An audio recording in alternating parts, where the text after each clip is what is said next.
Good day everyone, so today we will tackle about communication aids and technology.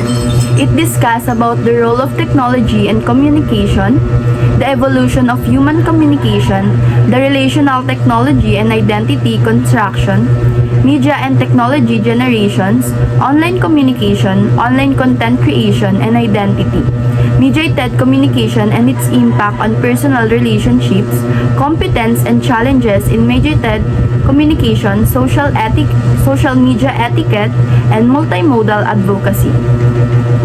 The following are the members of the group: Joshua Hugnaan, John Lorraine Angulo, Sandrina Nahera, Angelica Pascual, and Jayshalyn Velasco. Let's proceed to the discussion. What is the role of technology in communication? Technology plays a huge role in how we communicate today. For example, sa mga smartphones and social media and the internet around us. They've changed the way we share information, connect with others, and learn new things. For example din sa mga kids, and they learn how to use technologies effectively, and it is important because it helps them to develop skills they need to communicate well in today's world. So basically, technology, it helps us communicate better and faster. And also, technology connects people in communication by providing tools and platforms to share information and interact with others.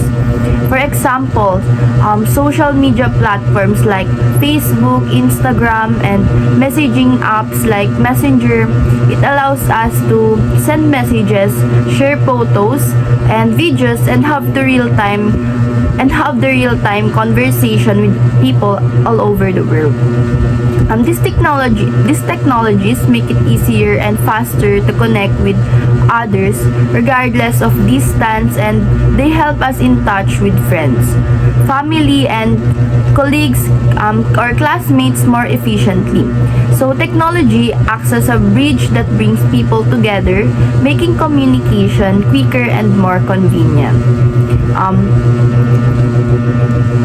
Technology-assisted communication or machine-assisted interpersonal communication is when people use machine or devices to talk to each other.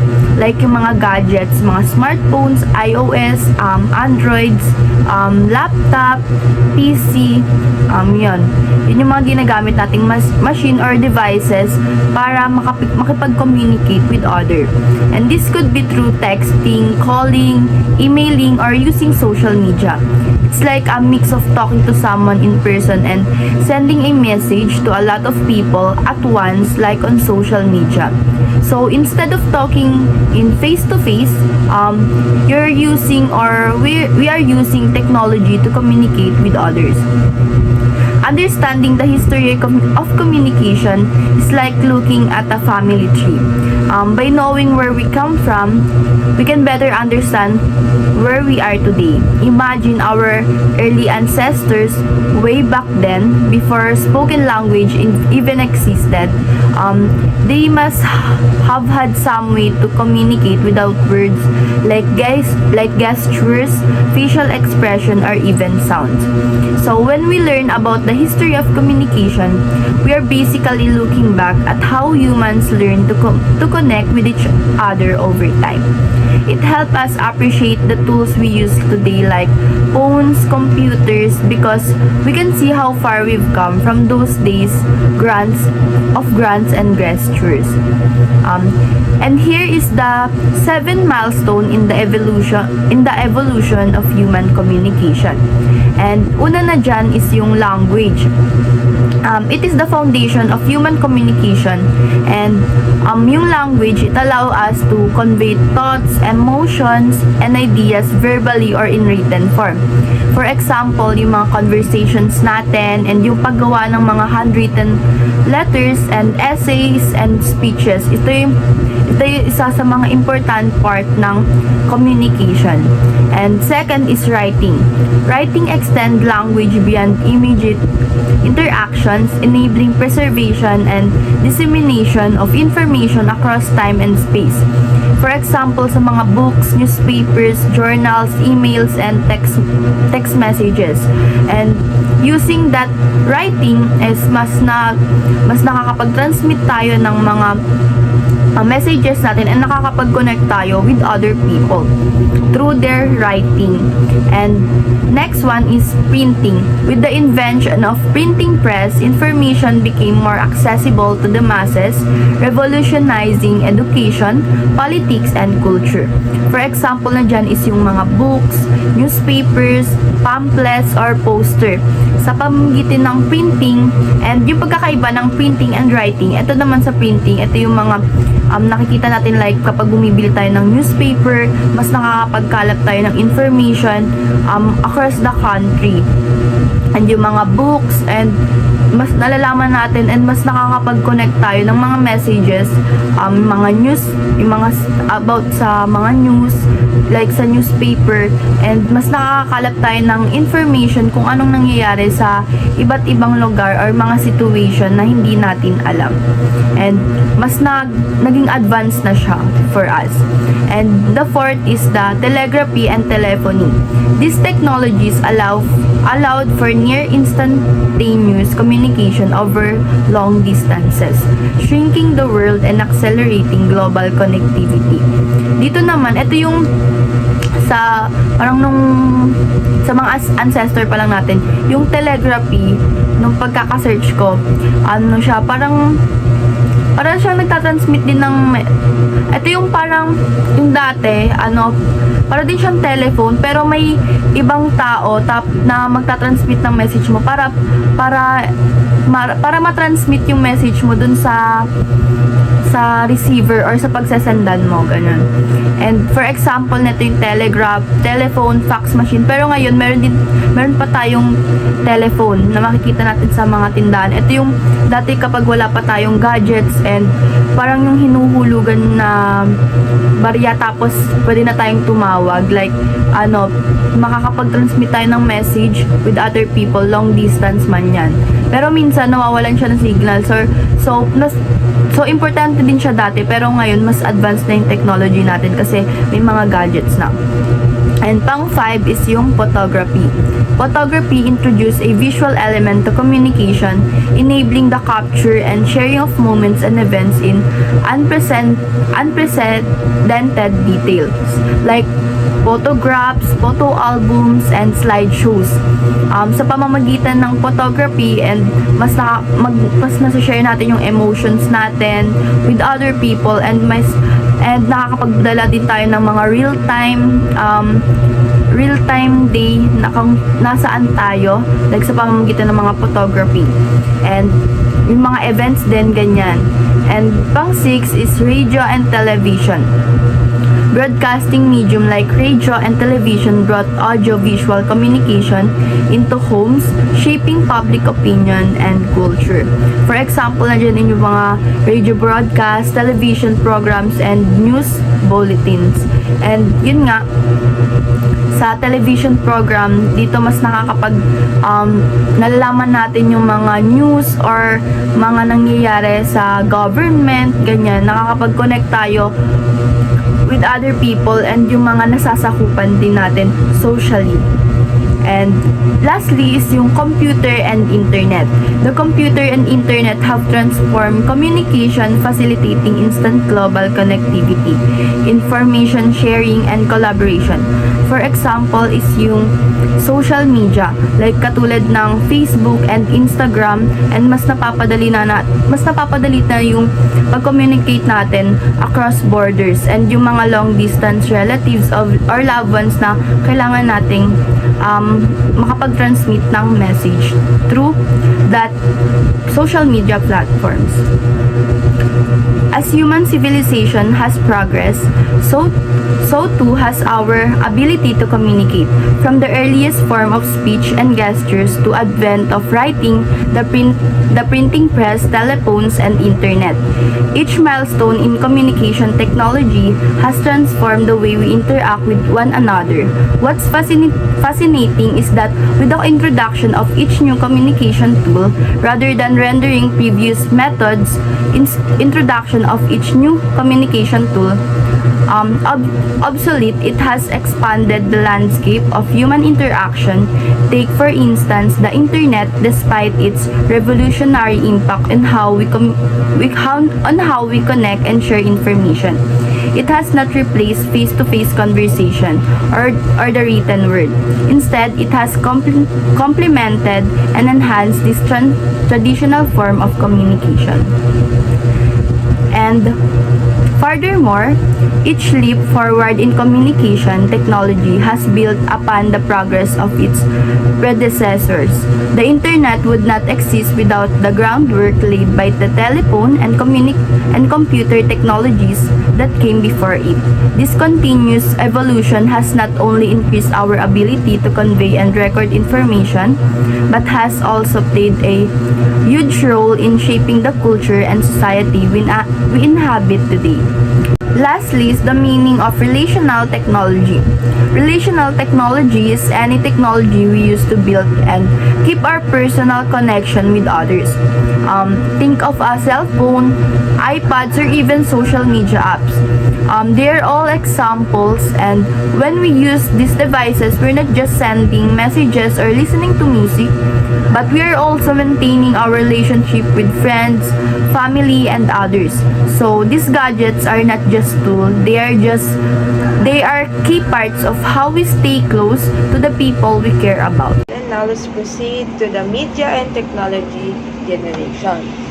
So we are all aware naman kung gaano kabilis yung advancement ng technology, lalong-lalo na sa generation natin.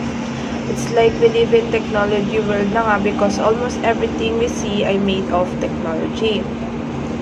That's how fast ang development ng mundo when it comes to technology. Sa ibang bansa, kung mapapansin natin, nagsistart na sila mag-develop ng mga self-driving cars kung saan hindi na kailangan natin gumamit ng mandela. You can just sit there and relax, and while nag-drive or while papunta sa destination na gusto natin. Another thing pa is kung gaano kabilis mag-evolve or mag-develop yung mga Apple products gaya ng iPhone series. Ngayong last year, meron na tayong iPhone 15 series, and we can expect na this year magkakaroon na tayo ng iPhone 16 series. So that's how fast evolving yung technology natin sa panahon ngayon. And according to media scholars Gary Gumpert and Robert Cathcart, hindi lang basta sa chronological era nagsiseparate yung mga tao, kundi pati na rin sa generation kung saan involved yung media and kung anong era or generation yung merong technology ng panahon nila. Every generation ay may kanya-kanyang experience when it comes to technology. Una na dito yung silent generation. This generation grew up having a radio as their source of entertainment, since yung television that time ay nagsistart pa lang to develop. Next one is baby boomers. Dito na nag-start yung pagkakaroon ng TV, and latter part ng generation na yan is doon naman nag-start i-develop ang computers. Next one is yung Generation X. Sa Generation X, meron na dito yung televisions, radios, and computers are present in this generation na. Dito rin nag-start magkaroon ng mga video recorder cassette kung saan mas nakaka-capture na nila yung mga priceless moments nila that time using a camera. And this is also the start kung saan magkakaroon na ng internet. Millennials, this is the one na kinoconsider to have experienced the real digital world. They grew up with personal computers, mobile phones, and internet. Lastly is Generation C, or kung saan yung generation natin ngayon. It is the generation kung saan we are very blessed, since ngayon mas natatamasan na natin yung kagandahan or kagalingan ng technology sa ating mga buhay. Since lahat dito ay improved na and well-developed, sobrang high technology na ang lahat, and everything we do is kailangan with the use of internet and technology. We are very exposed to this kind of setup na, that's why it is vital na gamitin natin yung media efficiently and effectively. That's how we interpret messages nowadays. Kaya it is very prone talaga na ma-misinterpret tayo ng mga tao kapag through chats lang tayo nakikipag-usap dahil may different interpretation na rin sa typings natin, even if sabihin pa natin na we do not mean any harm pa rito.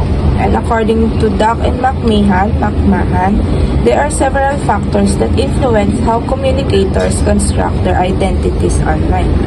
First one is screen names, which I'll be discussing later on. Second question is online activity. The way someone interacts online contributes to their identity. This includes the platforms they use, the content they share, and how they engage with others. Next one is multiple identities. Online environments allow for the creation of multiple identities. This can be a way to explore different aspects of oneself or to present a specific persona or a particular platform. Last is limited disclosure. Online communication often involves a limited disclosure of personal information. This can create a sense of mystery or anonymity, further influencing how others perceive the communicator's identity. By understanding these factors, we can gain a deeper understanding of how people present themselves online and the complexities of online identity construction. And next, we have here the online communication. Because of how fast evolving technology is, online communication is now considered as our new face-to-face communication. Unlike before na kailangan pa natin magpadala ng mga traditional letters para lang mapakita or masabi natin sa mga mahal natin sa buhay kung ano ba yung mga gusto natin sabihin sa kanila. And every time din na we want to connect and share our happiness to them. But ngayon, just one click lang and we can communicate with them already no matter how far yung distance nyo to each other. And you can also see your real-time activities since may video call na tayo tinatawag na yun. We have different types of online communication that we can use in our everyday lives, just like emails, instant messaging apps, gaya ng Messenger, WhatsApp, Skype, Zoom, and etc. Online games and online forums kung saan you can make friends with people who have the same interests as you. And yung pinaka-common and most used nating lahat nowadays ay yung social media. It became part of our lives na and parang hindi kompleto yung araw natin kapag hindi tayo gumagamit ito. These are the apps na usually ginagamit natin like Facebook, Twitter, Instagram, and TikTok. And aside from that, every time nakikipag-usap tayo through text, big deal na sa atin yung typings nila. Kumbaga yung typings nila is kung lowercase, lahat sasabihin natin na code sila o kaya hindi sila okay sa atin, baka may nagtatampo siya. At kapag uppercase naman, it's either galit ba yung taong to or sobrang saya lang niya. Another thing is when we use emojis. It's one thing then to interpret their messages because these emojis ay may kaakibat na meaning. Gaya na lang kunyari, pag I love you yung isang tao, kapag walang emoji, isipin natin, ay hindi siya sincere o kaya naman sincere siya kasi nga, very serious yung message niya. At kapag naman may emoji, sabihin naman natin, hala, baka nagjo-joke lang to, kaya naman serious siya kasi may emoji nga, parang another effort. Next topic is screen names. We are usually creating screen names when we want to create another persona or personality. Usually nakikita natin ito sa mga online games, sa social media, and lalo na sa mga artista. Gumagawa tayo ng screen names because maybe it's too personal na gamitin natin yung personal name natin o kaya naman baka maapektuhan yung data privacy natin. Even me, gumagamit ako ng screen names especially when I play online games, and as someone na mahilig sa K-pop, gumagawa ako ng Twitter account or yung tinatawag namin Stan account wherein naglalagay ako doon or nagpapalit ako ng pangalan. It's because based on my experience, yung mga tao doon, gumagawa sila ng screen name is para ma-avoid nila na makilala or mahanap sila ng mga tao sa personal life nila. Kunya yung mga friends nila in real life, ganyan. And we want to be separated yung personal life namin and yung life namin as a fangirl. And then, gaya na rin ng mga artista, di ba, gumagawa sila ng screen names, maybe dahil gusto ba ng management nila or personal choice nila yon. But one thing lang is for sure na gumagamit din sila na screen names to separate their personal life sa career life nila, since they want na makilala sila sa career name nila, and gusto din nila malaman na yung personal life nila is different dun sa career life na nakilala natin, because after all, we are all humans din naman, na parang may kanya-kanya pa rin tayong buhay outside our career or outside our school or anything or anywhere. It's like this is a place kung saan we are free to create new personality on how we want people to perceive us. Creating screen names is harmless and there's nothing wrong with it. Kailangan lang natin maging mindful when we are using this, because we all know na some people may take this opportunity to do fraudulent activities, and we shouldn't be that someone na magkakos ng harm to other people. Lalong-lalo na yung mga poster accounts wherein they are portraying someone and they use that someone's personal information without us knowing na yung kausap pala natin is hindi tao or hindi totoong tao or hindi siya yung totoong kausap natin. Especially itong mga online scammers ngayon na talagang laganap na siya ngayon. Ang favorite nilang i-access is yung personal informations natin sa bank account, and madami nang na bibiktima nito. These people are using this opportunity to cause harm to innocent people. That's why we need to be mindful sa mga nakikita natin online. Let us always think before we click, and wag agad maniniwala basta-basta sa nakikita lang natin. And let's be that someone who seeks credibility to avoid harm to ourselves and sa lahat na din ng mga nakasurround sa atin.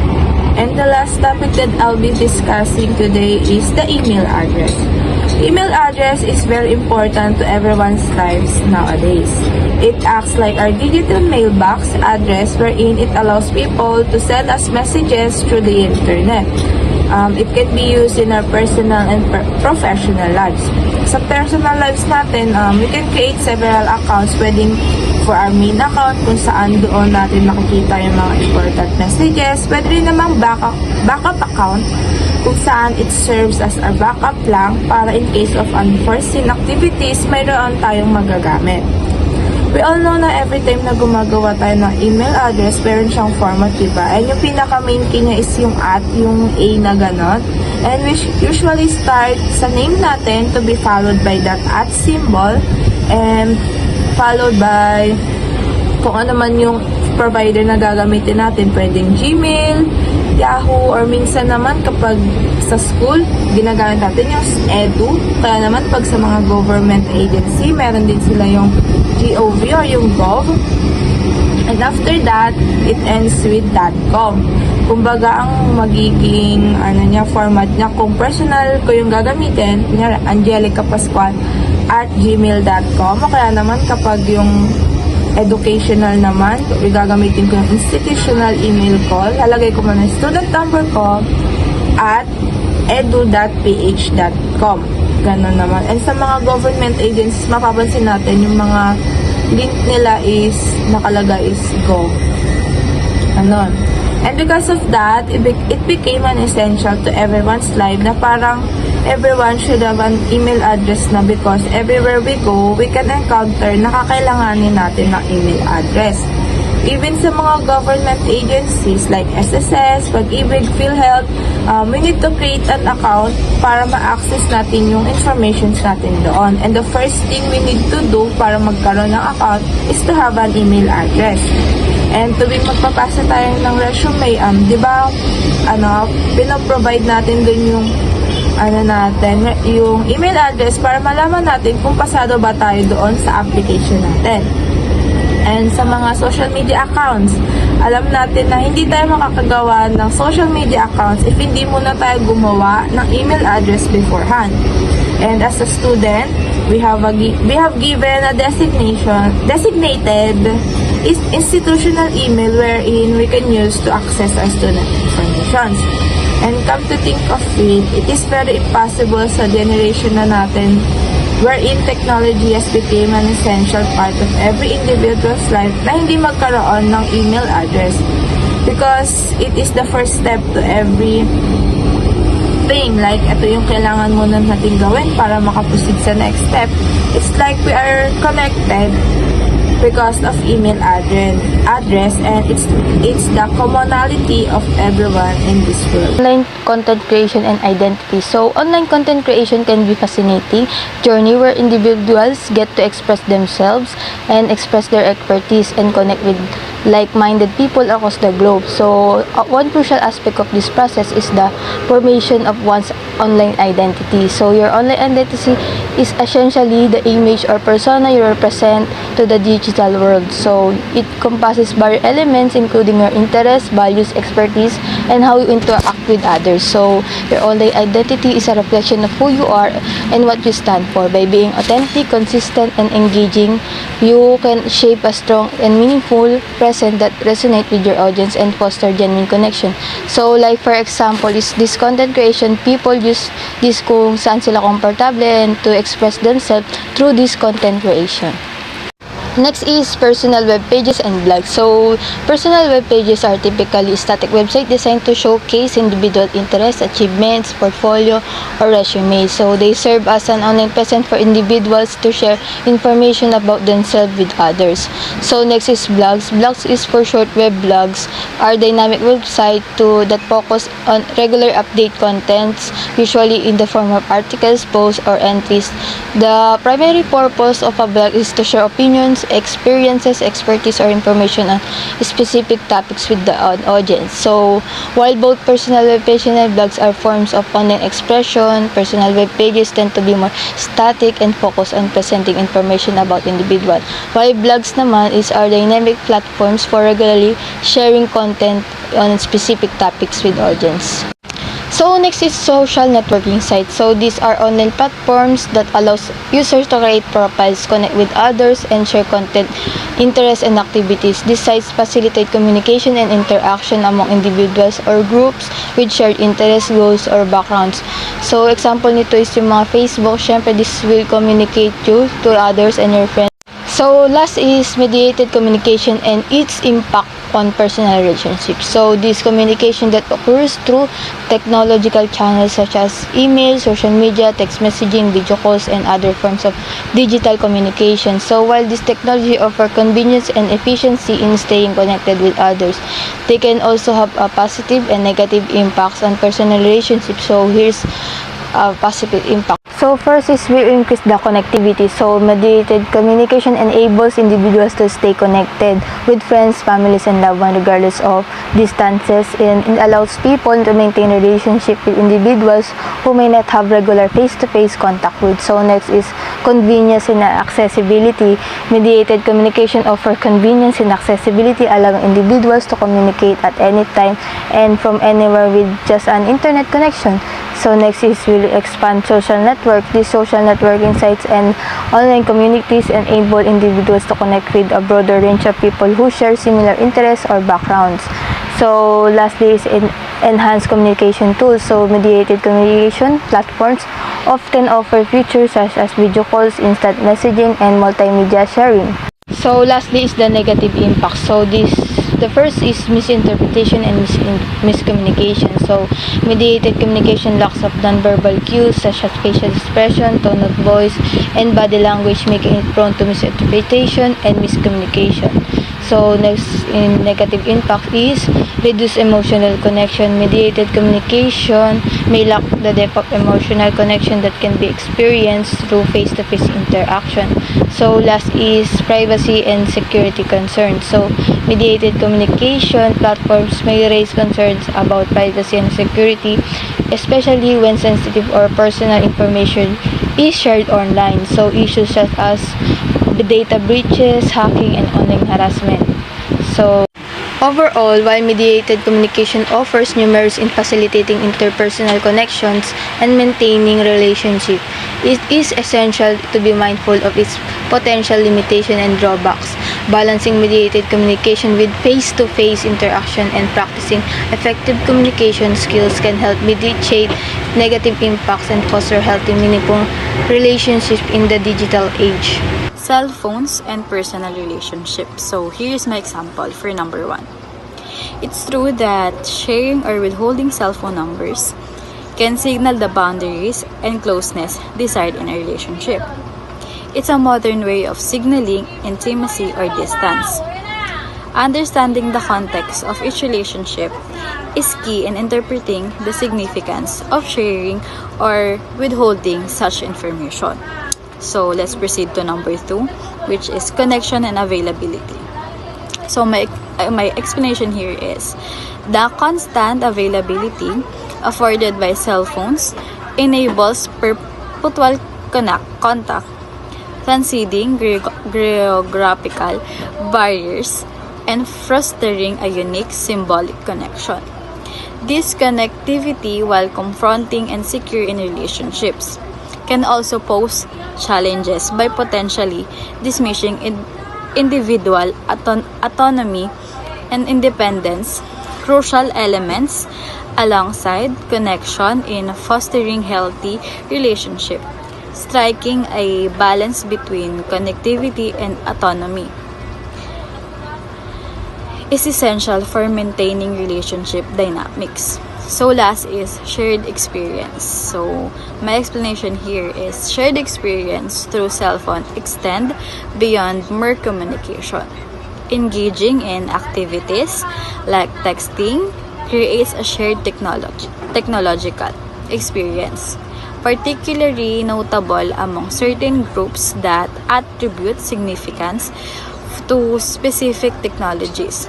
For younger generations naman, adapting to evolving technology is often seamless, reinforcing shared membership and acceptance within social circles. Texting in particular goes beyond transmitting information. It signifies belonging and strengths group coherence through shared participation in a common technological platform. We'll tackle about personal relationships and social network. So, ang personal relationships is dito nabubuo ang isang relationships ng isang individual gamit lamang ang social media. So, ngunit hindi lamang sa isang social media, pati na rin sa face-to-face interaction. So, nagiging daan ng social media para makapag-communicate sa mga magkapamilya, kaibigan o magkakalayo sa isa't isa. So, mas madali natin silang nakakausap o ang bawat isa sa tulong ng social media platform. So, madali na rin natin napapahayag ang ating mga opinion o saloobin gamit lamang ang social media. Ngunit meron din itong epekto sa iba, gaya na lamang ng pagpapakalat ng mga maling impormasyon. So, dahil maaari tayong makasakit ng damdamin kung hindi muna tayo mag-iisip bago natin ipakalat sa mga madla. So, meron tayong competence and challenges in mediated communication. So, ang una is learner message. So, ang learner message, sample nito ay facial expressions. So, ang facial expressions convey emotion such as happiness, sadness, anger, or surprise, which can help to clarify the speaker's mood or attitude towards the message being conveyed. So, by attending to this nonverbal cues, both the speaker and listeners can enhance their understanding and interpretation of verbal messages, leading to more effective communication and meaningful interactions. So, ang pangalawa is disinhibition. So, isang halimbawa ng disinhibition sa komunikasyon ay ang paglalabas ng mga saloobin o reaksyon ng walang pag-iingat o pagsaalang-alang sa mga implikasyon. So, halimbawa na lamang sa pamamagitan ng social media, ang ilang tao ay maaaring maglabas ng mga komento o mensahe na hindi nila sasabihin sa personal na sitwasyon dahil sa kakulangan ng pagpigil o hinibasyon sa online platform. Ito ay maaaring magresulta sa mga hindi ka nais-nais sa pag-uusap o pag-uugali na maaaring magdulot ng hindi pagkakasunto o pagkakabahabahagi. So, ang pangatlo naman is, ang halimbawa nito ay ang pagpo-post ng isang larawan sa isang social media platform.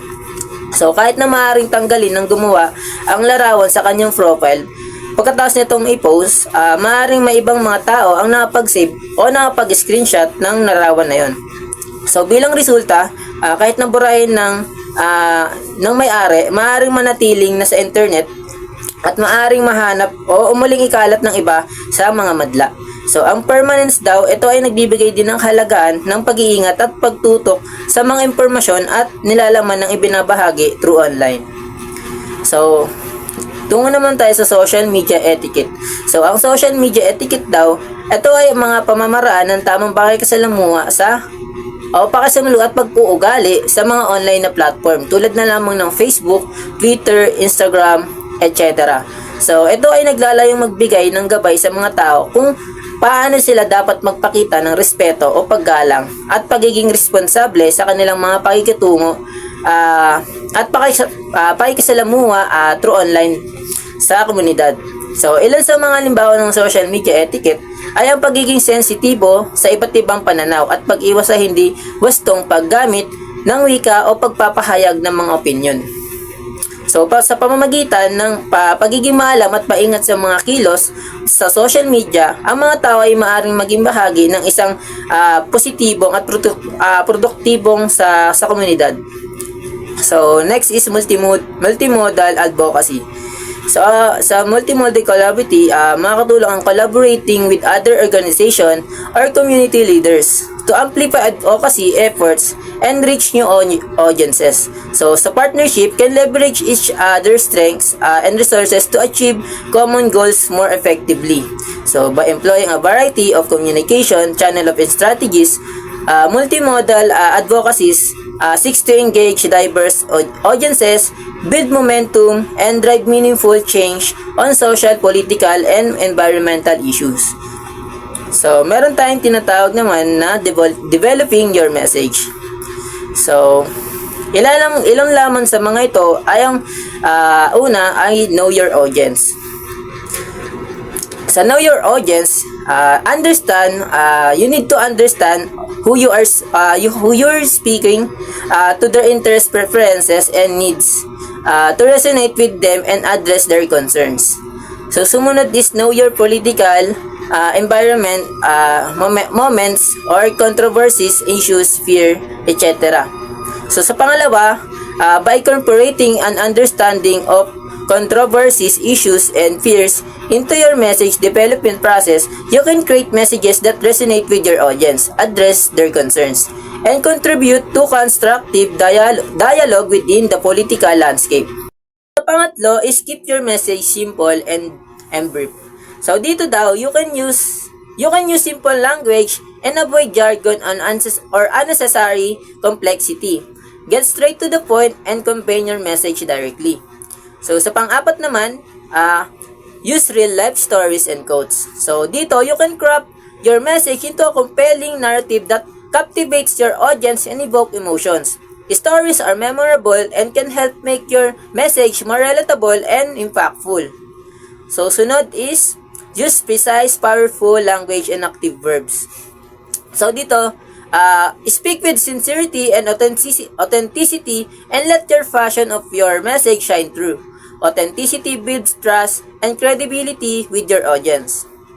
Sunod is use clear facts and numbers creatively. So you can use analogies or metaphors to help your audience better understand complex statistics or numerical informations. By creatively incorporating clear facts and numbers into your communication strategies, you can effectively convey your message and persuade your audience and inspire action. So, sunod is adapt the message to medium you are going to use. So, dito, you can use visual content such as image, videos, and infographics can enhance the effectiveness of your message on certain mediums. Use visual strategically to complement your message and capture the attention of your audience. So, next is allow your audience to reach their own conclusions. So dito, acknowledge and respect the diversity of opinions and experiences within your audience. Create a welcoming, inclusive environment where different viewpoints are valued and constructive dialogue is encouraged. So, sunod is encourage audience to take action. So dito, encourage feedback, question, or participation from your audience to foster two-way communication. Engagement leads to deeper connection and a more meaningful exchange of ideas. So last is present a possible solution. So dito, after delivering your message, follow up with your audience to reinforce key points, address any question or concerns, and provide additional information or support if needed. So next is delivering message. So dito, avoid jargon or technical terms that may confuse your audience. Get straight to the point and avoid unnecessary information. So, sa choosing the right medium, it is essential to consider the nature of your message, your target audience, and your communication goals. By understanding the unique characteristics of each medium and considering your communication goals, you can make an informed decision or which medium is the most appropriate for your needs.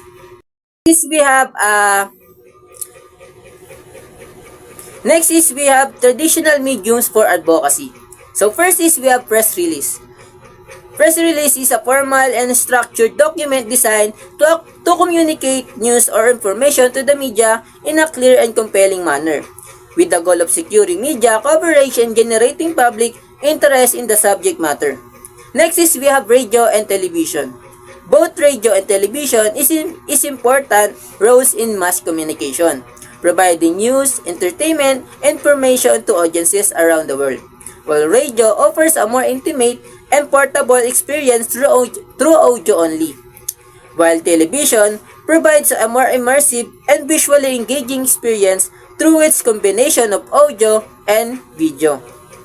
Next is we have theater and songs. Theater and songs are integral parts of human culture and have been used for centuries to entertain, educate, and inspire audiences.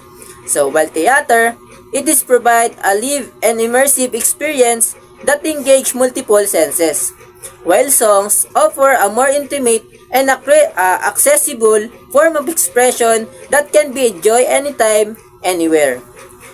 Last one is we have pamphlets, comic books, and photos. So each of these form of visual communication offer unique advantages and can be used effectively to convey message and engage audiences in different ways, whether it's through the concise and portable formats of pamphlets, the immersive storytelling of comic books, or the evocative imagery of photos. Visual communication plays a vital role in shaping how information is shared and understood in society. So that is our report of Group A.